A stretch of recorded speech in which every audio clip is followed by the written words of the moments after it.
to me, that is the question. What can I learn from this person?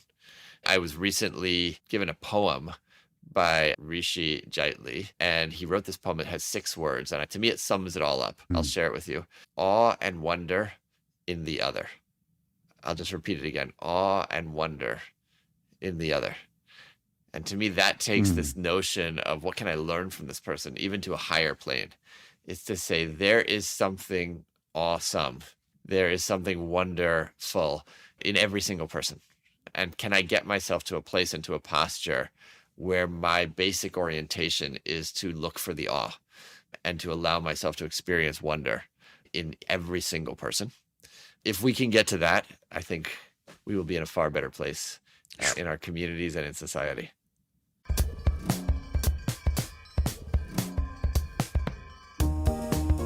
Albert Einstein said, "Don't think about why you question, simply don't stop questioning."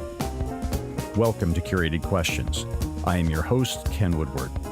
And these questions are not mathematical equations, but rather a resource to encounter personal reflection and growth.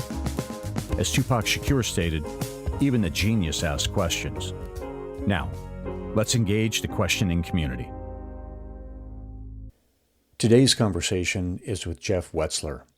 Jeff is a learner and teacher, blending a unique set of leadership experiences in business and education. He has pursued this quest as a management consultant to the world's top corporations, as a learning facilitator for leaders around the world, as Chief Learning Officer at Teach for America, and most recently as co-CEO of Transcend, a nationally recognized education and innovation organization.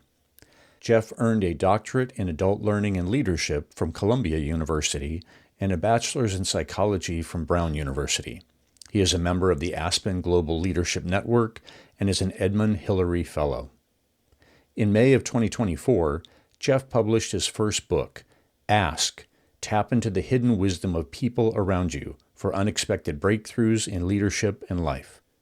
In this new work, he presents the Ask approach, based on a simple premise: tapping into what other people truly think, know, and feel is a game-changing superpower. In 2025, Jeff and his co-creator Emily Irving established the training and consulting firm Ask to promote the principles found in the book. Details can be found at askapproach.com, which includes a helpful assessment and an ever-expanding trove of resources for questioners. Additionally, Jeff presented his TEDx Berkshire's talk entitled How to Learn Something from Anyone and Why to Try, which is both entertaining and includes actionable takeaways. Jeff, welcome to Curated Questions. Thank you, Ken. It's great to be with you. Great to have you here and looking forward to discussing all that you've got in your book, Ask. So when did you first understand the power of questions? Well, I guess it was probably way, way back. I mean, as kids, I think we all understand the power of questions because we are trying to make sense of the world. And questions are our window into understanding, why does this happen and how does this work and why is this going on? So I would venture to say that we probably all, discovered the power of questions when we were quite young. For me personally, they played a special role because there were times growing up for me when I didn't feel as safe sharing my own thoughts and opinions and ideas, but questions were a way into conversations. They were a way into groups, into interactions, into relationships. And so for me, luckily, I had some natural curiosity and I was able to use questions as my entry point. And I would say even to this day, when you do that over and over again, that starts to be a habit and that habit starts to become a muscle. And I tend to default to questions as my way into lots of new things, sometimes to a fault. People on my team could tell you that, or my wife could tell you that. But generally speaking, I think it was first a coping or survival mechanism. And then I think it just built from there. Did your parents encourage that, or is that just who you were at that point and trying to find your way through the world? I think I had it in me for some reason, just like we all have different things in us. But then I think I was very fortunate to be in a family that not only entertained questions, but encouraged questions as well. Love that concept of just the parents, right? Totally. Just encouraging that. And it's not always the case. It's not. In my travels and since launching the book, I have talked to lots and lots of groups. And one of the things I ask groups is, when you were growing up, how welcome were questions for you? Were you encouraged or discouraged? And the number of people who either raise their hand or stand up when I ask them, were you ever discouraged from asking a question as a kid? Sometimes it's 80% of a group that, that I'm Wow. doing it. I had one person raise her hand recently and she said, my parents offered to take me out and buy me ice cream if I stopped asking so many questions. And on the one hand, she chuckled when she shared that, but I think it's quite sad as well for any kid to have their questions stifled. Hmm. Did she indicate that she's overcome that at all? Or I don't know, if you had a group of 1,000 people, then It was a you're big not group, gonna... so we didn't go deep on Yeah. her specifically, but I think she indicated it as an example of a barrier to herself, even to this day, asking questions. Wow. Wow. You write in your book that questions' second amazing power, they're relationship builders, a sacred invitation. Can you say some more on that? Sure. So obviously questions have so many benefits, one of which is that we get to learn from other people. We get to find out things we didn't know. We get to push our own thinking, challenge our own assumptions. But I would say equally important is the connective power of questions. The ways in which when you pose a question to someone else, it's really a gift to them. It is an invitation to them to share something about themselves, to share what they know, to share their life experiences. And I think so many of us wish that we had that invitation more often, wish that someone would take an interest in us. I learned in the course of doing the research for this book that the Latin root of the word curious means to care. And so when you're asking a question, you're showing that you care about them. You're showing that you care what they have to say. And that can be very liberating for the other person. It can be very empowering for the other person. It can even help them work out their own thinking, because it's often the case, as coaches and therapists know, that it's only when they get asked a question does someone actually make connections or say, oh, no, Right. I've never heard myself say that out loud before. And so all of that, I think, is part of the sacred invitation to someone else when you pose a question to them. I appreciate you naming it in such a way. Sacred invitation, right? Those are powerful words. It's really just giving it that container, if you will, that says, this is what we're actually doing, Yes. Yes. right? I'm giving this sacred invitation for us to engage and to hear and to learn and to grow. That name just really resonated with me. Thank you. Yeah. Thank you. Yeah. You say the biggest determinant of a question's quality is the genuine intent behind the question. Are you truly interested in and open to learning? I also just had a conversation with Kevin Kelly, and he said most questions are crap. 10 or 20% are really good questions. So that was his take on it. What are your thoughts on working through and drafting questions for something that you can prepare for? Yeah. Well, I would agree with Kevin. What he calls crap, I call crummy questions. Yes. And crummy questions, very simply, I define as questions that get in the way of learning, questions that block learning, questions that don't actually promote learning. And I distinguish that from quality questions. And the simple definition of quality questions is questions that help us learn. Learn from ourselves, learn from someone else. And I would also agree that most of what kind of passes for questions, that, sentences with question marks at the end, are not quality questions. They are sometimes clumsy, sometimes they're rhetorical, sometimes they're sneaky, sometimes they're attack questions. And it's amazing how often all of us use questions in those kinds of ways. On the other hand, a quality question, as you noted, comes from a place of deep curiosity, of genuine care, of genuine interest to learn from the other person. So to your point about drafting questions, I think the first thing I would say is really get clear on your intent. Recenter yourself on the intent. Are you trying to ask a question because you want to prove a point or look smart or get someone to do something? Or are you really asking it because you want to learn? And I think if you are truly coming from that place of curiosity, if you're truly coming from the intent of learning, it can lower the bar a little bit on the specific wording of your question, because you're going to be bringing the energy of, I want to learn from you, even if it's not the most perfectly worded question. That being said, the design of a question really matters. And I learned from a number of mentors of mine who actually run a amazing organization called Action Design that we can design actions. that we can design our questions just the same way we can design our products, just the same way we can design graphics, or the questions can be designed. And the tiniest tweak to the design of a question can make a massive difference in terms of what you learn. And on one dimension of the difference it can make is the degree to which you will surface what's called disconfirming data, the kind of data that would actually give you the chance of knowing if somebody else disagrees with you, or if they see a hole in your thinking, for example. A very common question that a lot of people ask, and I sometimes myself fall into asking this, is the question, does that make sense? You might say something and then you might give someone some direction or a piece of feedback and say, does that make sense to you?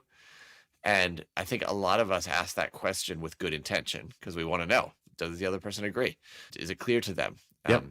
The problem is that question is quite unlikely to help you really get that disconfirming data, because some people might interpret that question as, does that make sense? As in, do I understand what you're saying?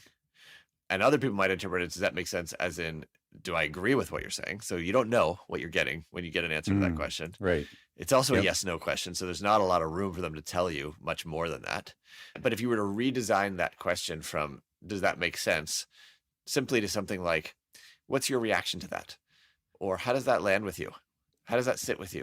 What does that make you think? Any of those questions are far more likely to really get you tapped into their thinking about your thinking, so that if they disagree, so that if they see holes, so if they have a strong reaction, you're much more likely to find that out. And that's just a tiny tweak from, does that make sense, to, some version of what's your reaction to that. So in the book Ask, I talk about a taxonomy of question strategies for quality questions.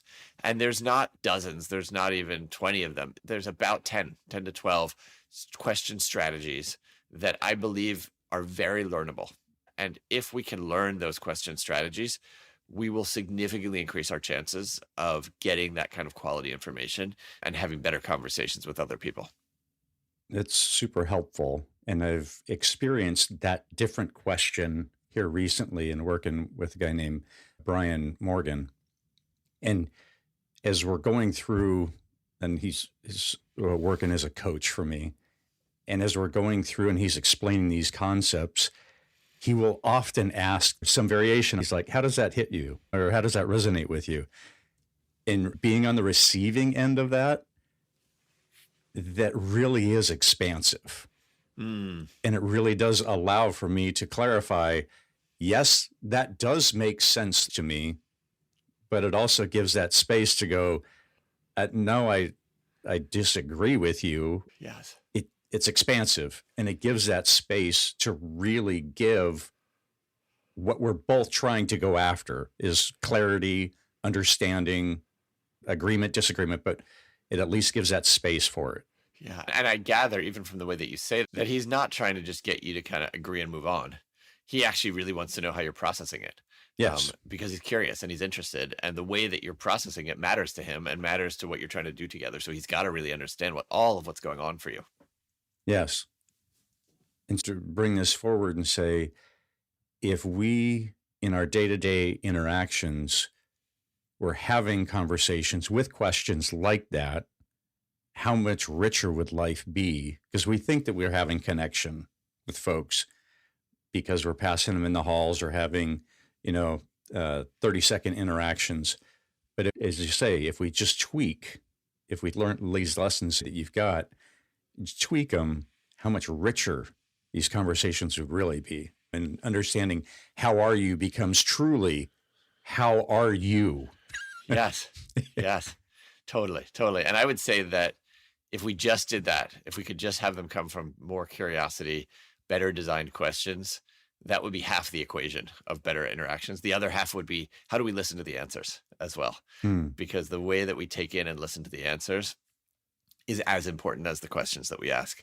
And the best question with poor listening still won't get you the information that you want, but the best question with incredible listening, what I call listening to learn, it's a magical combination.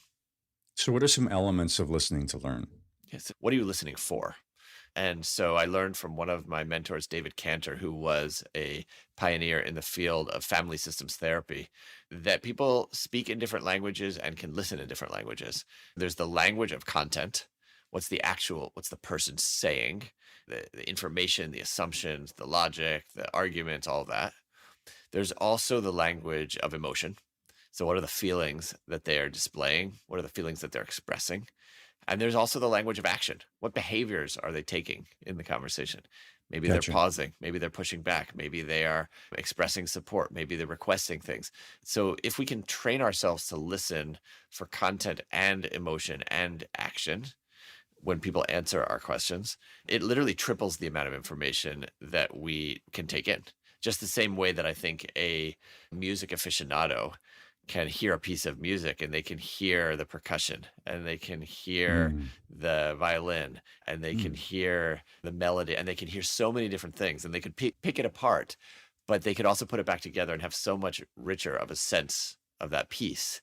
Imagine if we were to treat each other as if each of us was an incredibly complex, sophisticated piece of art, and we trained our sensibilities to be able to take in all the different dimensions of it.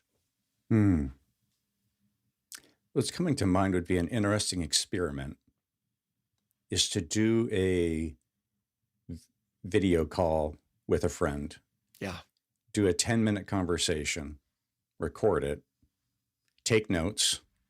This is an intentional practice. You're doing this on purpose, right? Yeah. Yeah. And then do that investigation. Yeah. To say, what did I hear the first time around? And just jot those down immediately before you go back and you watch the video.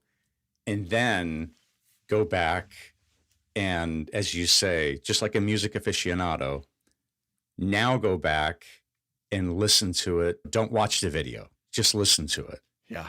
Right. And then go back and even watch it without the sound on. Yeah.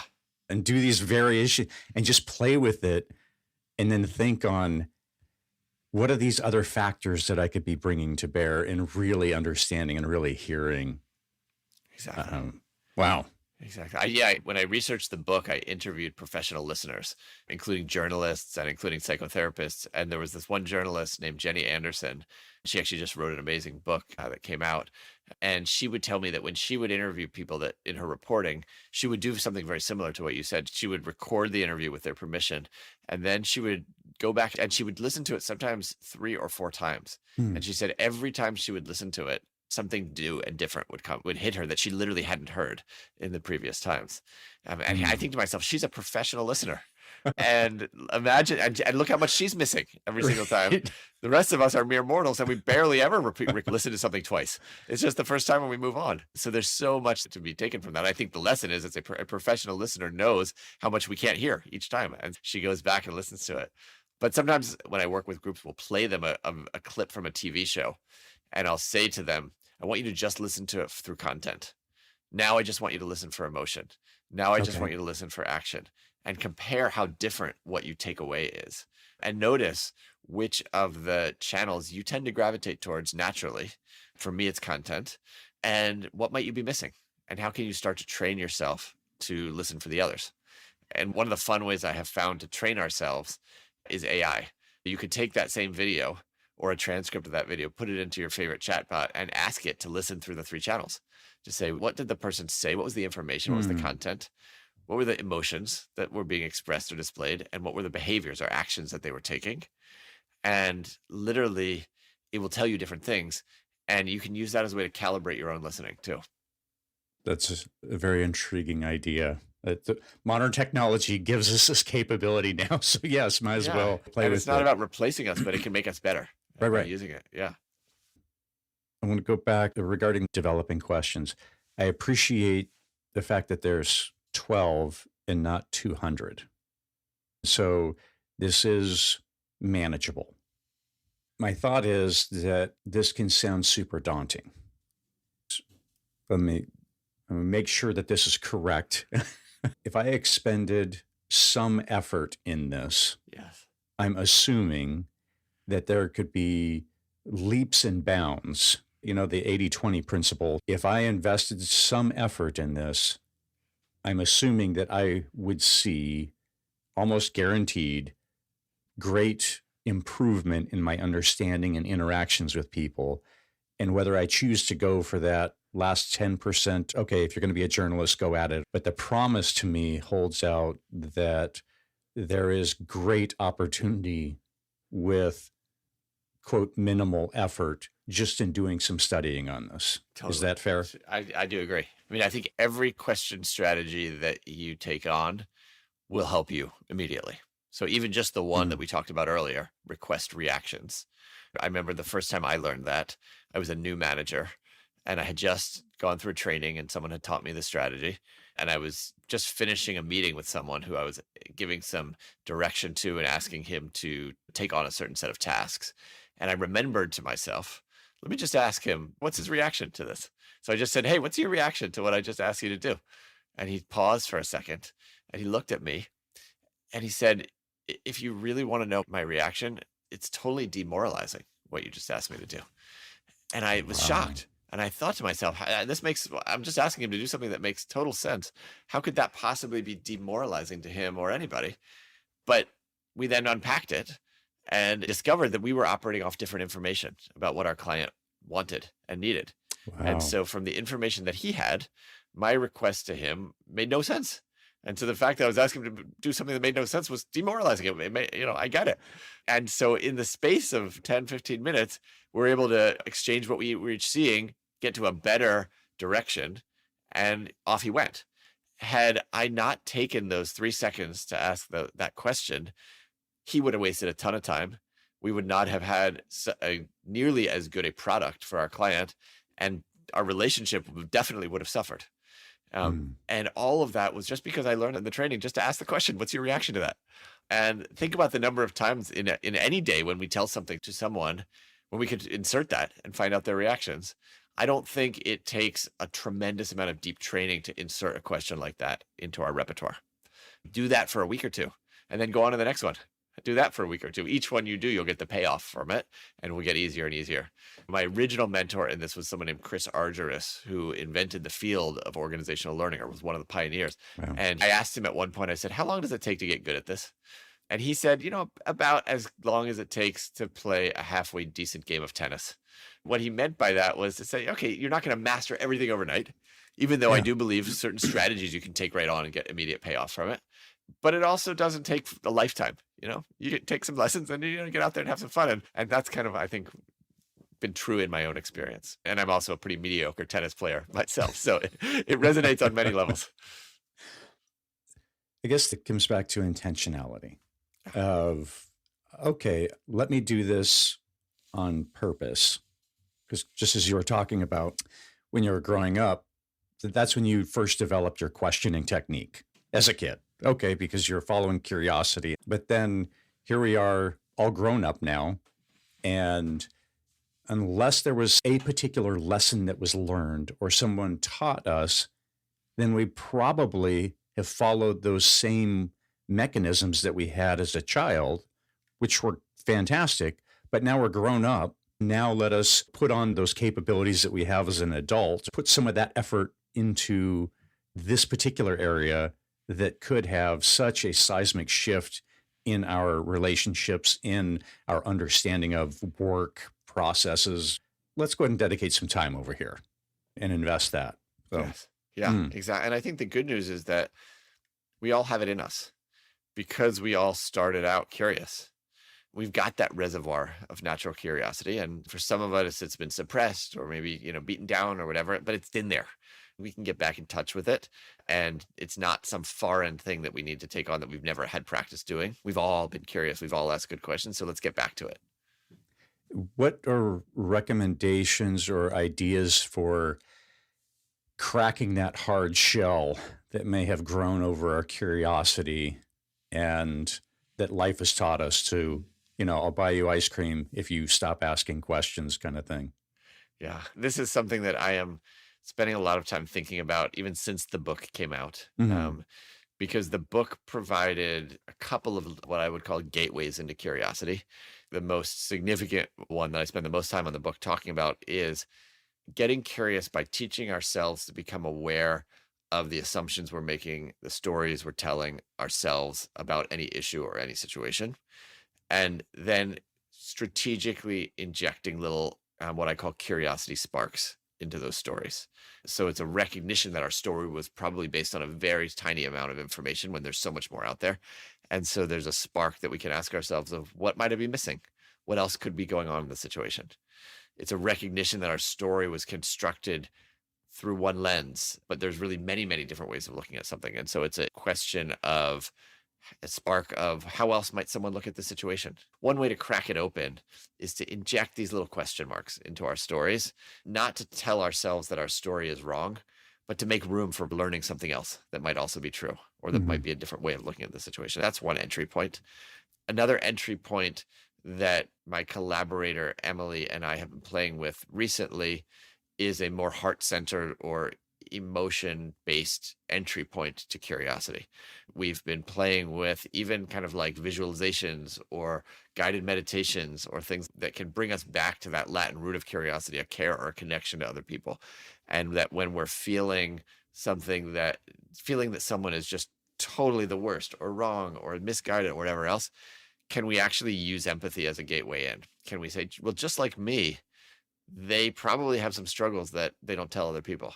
Just like me, their behavior is coming from something that makes sense to them, even if I can't see it right now, and so on and so on. And then getting that to that point of connection where we can actually say, you know what, there might be something more to be curious about here.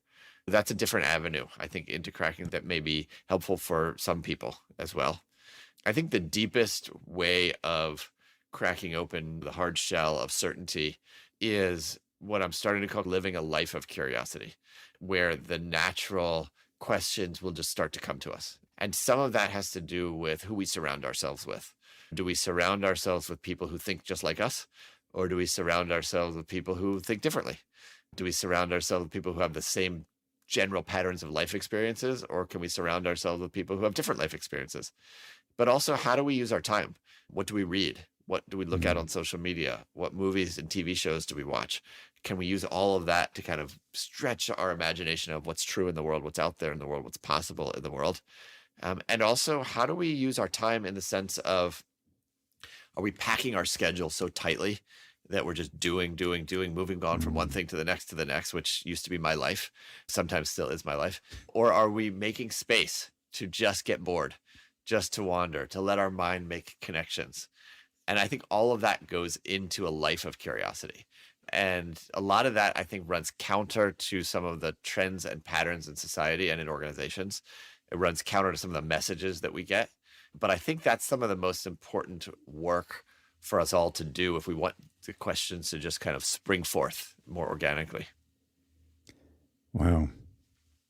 Lots to unpack there. Appreciate that.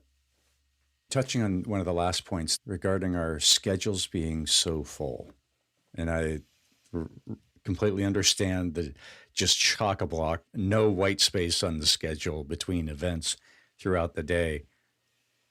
And as you're explaining that, it seems to me that there is a legitimate argument for scheduling it in, putting in buffers into that jam-packed schedule. So that means that you're going to have to say no to some things or compress meetings, but to get after this and to make space for this, because in this capitalistic society that says everything must have a dollar sign associated with any and all actions, whether you agree with that or not, the payoff can be remarkable for building in that space to be able to say, I am doing this intentionally such that it can inspire curiosity, such that I can now have this connection or greater understanding with whomever I'm working with. But you got to do that intentionally. That's not just going to happen by accident.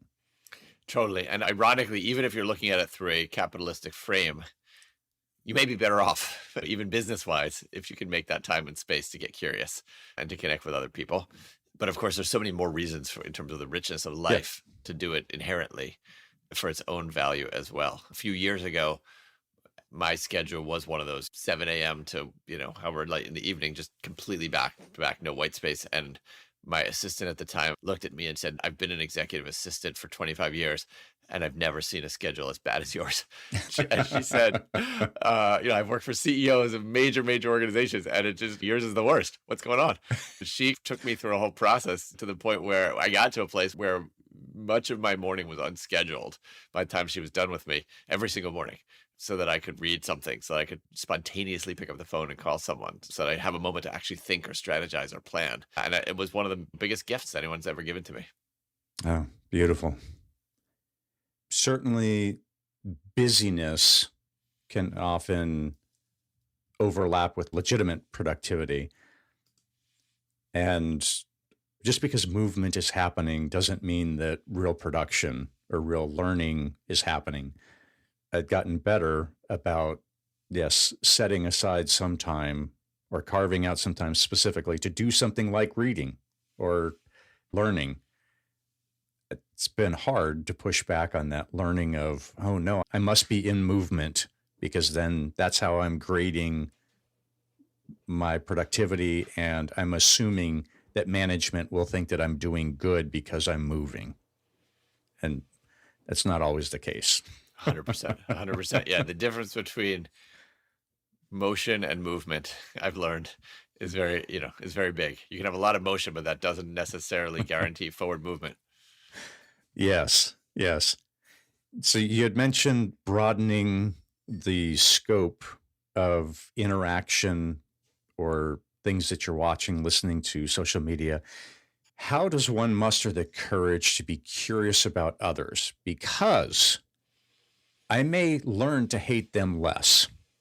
And that can be scary because I'm in my bubble and in this very divisive world that we happen to be in. Now that can be scary. I've gone through some of this myself. What are your thoughts? How do we get that courage to really learn to listen when somebody has a different viewpoint? I think you could start in easier, lower stakes ways.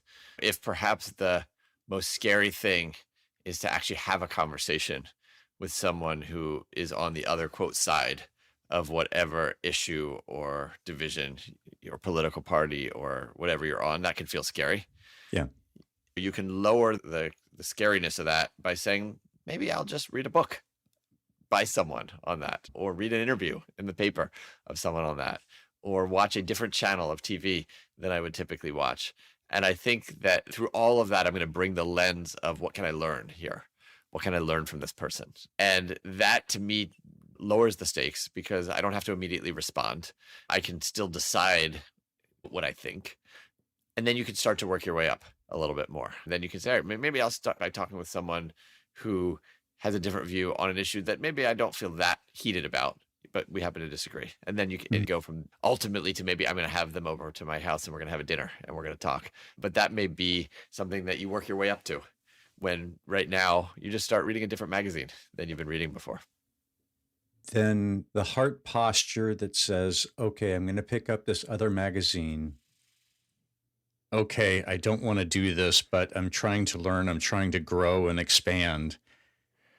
And I may disagree with much of it, but really giving in to curiosity to say, okay, I'm going to pick up this magazine and I am going to go in with the assumption that I am going to learn two new things or two perspectives on it. Maybe at least that way it's a toehold for greater understanding or empathy or just perspective shifting. Not saying you're going to drink all the bath water, but at least that learning piece may happen. Yeah, I think there's different postures you can experiment with. One is just to say, I'm going to go in as an anthropologist. I still might think these people are crazy or dangerous or stupid or whatever, but with my anthropologist hat on, I'm just going to study them a little. I'm just going to try to see, how do they work? What makes them tick? What do they believe? How is their behavior rational from their worldview? And let me understand that worldview better. I think that can give you a little bit of emotional safety or emotional distance to say, I'm not going to get too close. I'm still going to have a little objectivity, but I'm going to bring that lens of inquiry just to understand, how do they see the world? I think that there's other postures you could take, which is just to say, like, every single one of us is human and we're having a human experience here. And I just want to understand their human experience. And I want to see if there's anything in their human experience that connects to my own human experience. And a recognition that our shared humanity is far greater than our view on any particular issue. And so that may be more difficult to access for some people or in some cases, but that's another way at it as well. And sometimes it can be more helpful to say to someone, not why do you believe what you believe, but more like, tell me about your life experience that gets you to this as well. And almost invariably, there's something in someone's life experience that we can relate to because we all have human experiences. Just the imagery that comes to mind is just that bridge of, building a bridge. Yeah, exactly. Yeah. Exactly. Rilke has a famous encouragement to live the questions. What does that look like for you? How do you live the questions?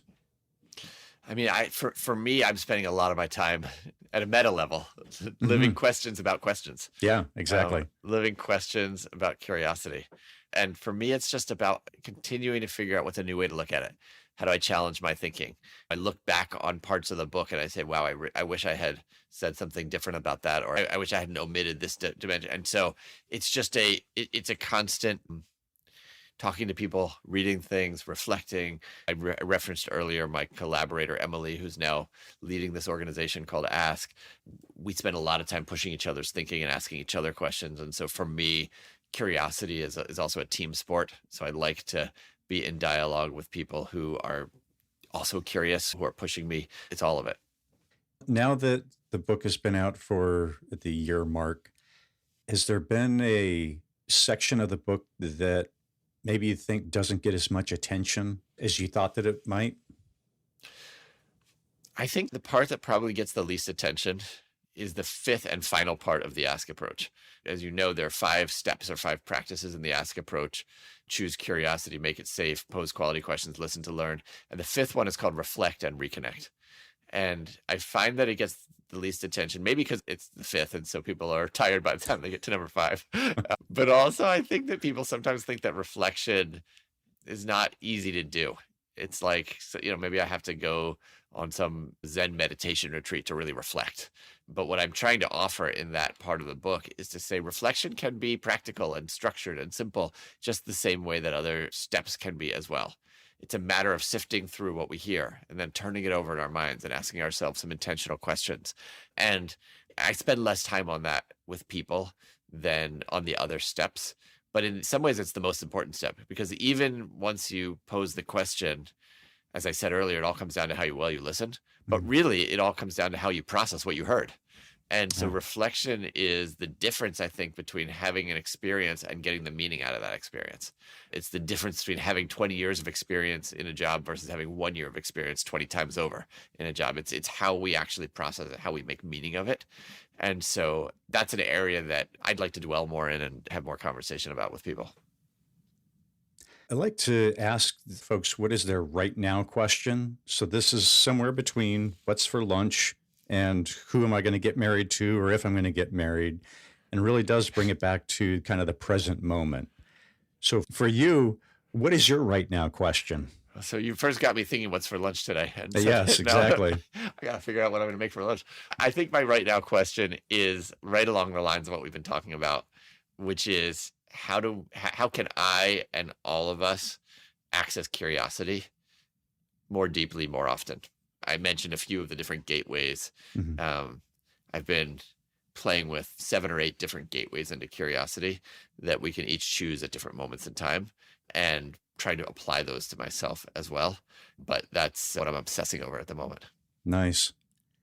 It seems as though kind of a through line, as we've talked, has just been that intentional curiosity, that if you go after that one, that there almost be a domino effect, because now you're going to want to ask better questions. All these other things are going to happen, but the intentionality of knowing, paying attention to what I'm actually doing, being present, and like not just going through the day or through every conversation, just getting through it, but literally being present in it. So being intentional and being curious. It seems like those are, in the world of the 80-20 principle, that's 80% of it. I agree. Is that fair? Agree. If you just try to memorize the questions, but you're not genuinely curious, it'll take a lot of time and it will not come across as authentic. But if you can be genuinely curious, and this is why I made choose curiosity step 1 of the process, everything else flows from there. You will radiate an energy that will lead people to feel safer telling you things. Your energy will make questions come naturally to you. You'll listen better because you're already in the posture of wanting to learn.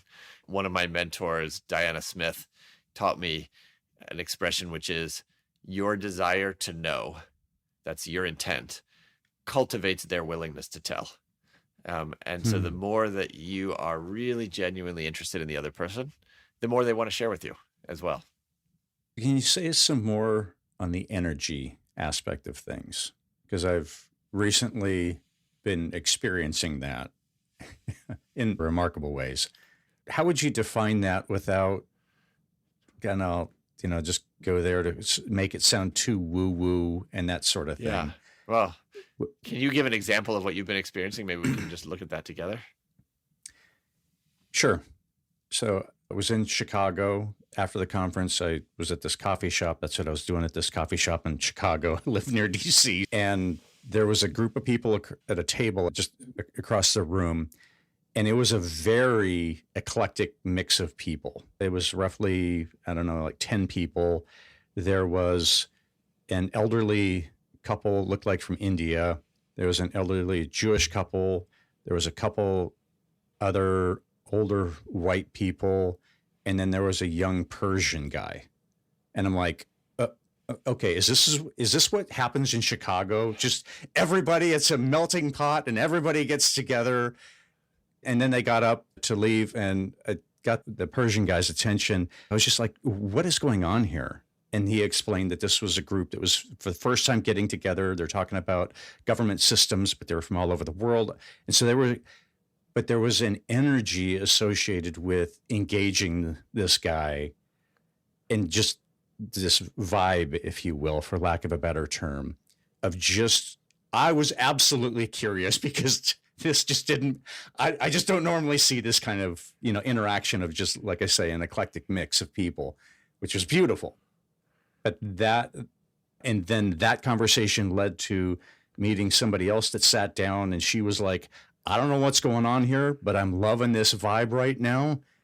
And so, yeah, that was a very intense period of amazing vibe, if you will.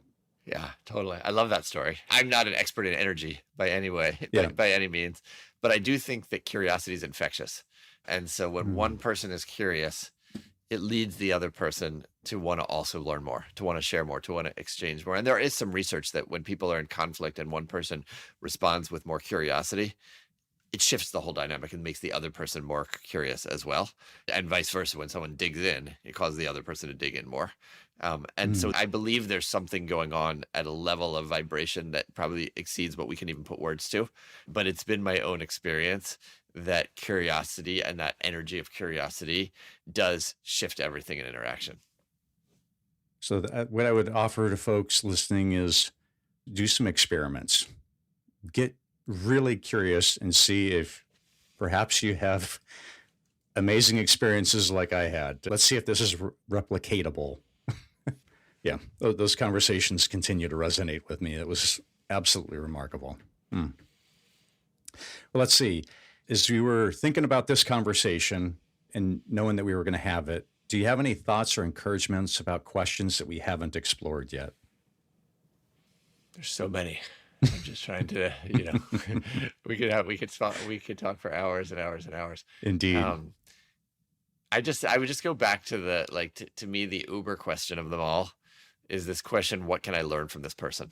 Whether it's a business conflict, a marital conversation, across lines of difference, of any kind of difference in society, the more that we can go to what can I learn from this person, I think everything else just gets easier. To me, that is the question. What can I learn from this person? I was recently given a poem by a new friend of mine named Rishi Jaitley, who is now at Virginia Tech. And he wrote this poem. It has 6 words. And to me, it sums it all up. So I'll share it with you. Excellent. Maybe a good way to close. Awe and wonder in the other. I'll just repeat it again. Awe and wonder in the other. And to me, that takes this notion of what can I learn from this person, even to a higher plane. It's to say there is something awesome. There is something wonderful in every single person. And can I get myself to a place, into a posture where my basic orientation is to look for the awe and to allow myself to experience wonder in every single person? If we can get to that, I think we will be in a far better place in our communities and in society. Yeah, I don't think we can improve on that. So that is stunning. Thank you for sharing. Yeah. Where are the best places for folks to track you down and to learn more about what you're doing? Yeah. So I love to engage with people. I'm always on LinkedIn. So you can just connect with me at Jeff Wetzler on LinkedIn. We have just launched a new website for Ask as an entity more broadly that can work with organizations, which is just www.askapproach.com. And then, of course, there's the book itself, Ask, which you can get anywhere you can get books. Beautiful. Thank you. I appreciate your generosity in spirit and sharing with us, but also just the greater world on questions, curiosity, and just making the world a better place. Thank you. I appreciate it. Thank you, Ken. And thank you for doing this podcast and just dedicating so many amazing conversations to the topic of questions and curiosity. Absolutely. Ken here. Jeff's experience with questions is evident, and it is clear he has lived the questions. These are 4 takeaways I captured. What else did you catch? Number 1, the design difference between "does that make sense?" and "what's your reaction?" This seemingly small shift in question design creates dramatically different outcomes. "Does that make sense?" is ambiguous, understanding versus agreement, and binary, yes or no, and unlikely to reveal disagreement. "What's your reaction?"